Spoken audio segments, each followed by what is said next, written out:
In order to answer that question, I think we'd have to go back. Why did I go in the first place? Why did I accept the invitation to get into cabinet?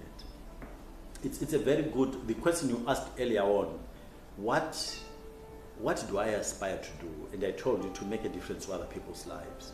So when I was invited into cabinet, I thought it was an opportunity to really contribute to making a difference to what I perceived at the time was already a country going the wrong way. I told you earlier on about President Mugabe in 1980 at the transition point. I think was guided by what he wanted to do as opposed to what had happened in the past. As the 90s came to a close, I think we started drifting into actions which were guided by history as opposed to inspired by a future we wanted to build. Yeah?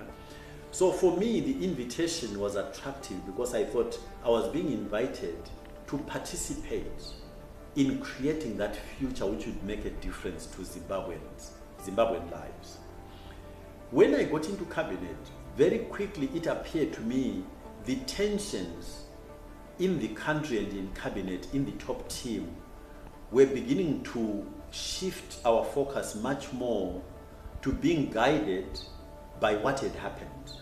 And what had happened was problematic, as you all know. It was bloodshed and the mistreatment of people.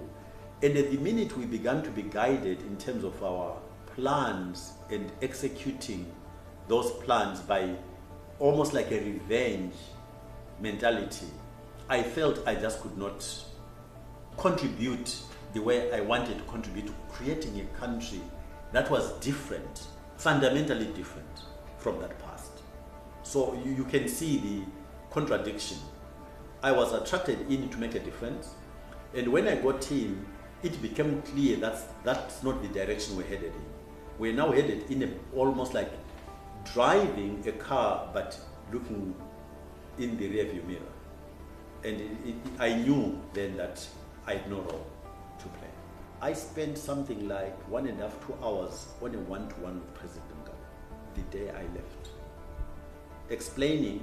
I respected him, and I felt I owed him an explanation as to why. I thanked him for having given me the opportunity to join the cabinet. I thanked him for having allowed me to have a little bit of an insight into his personality.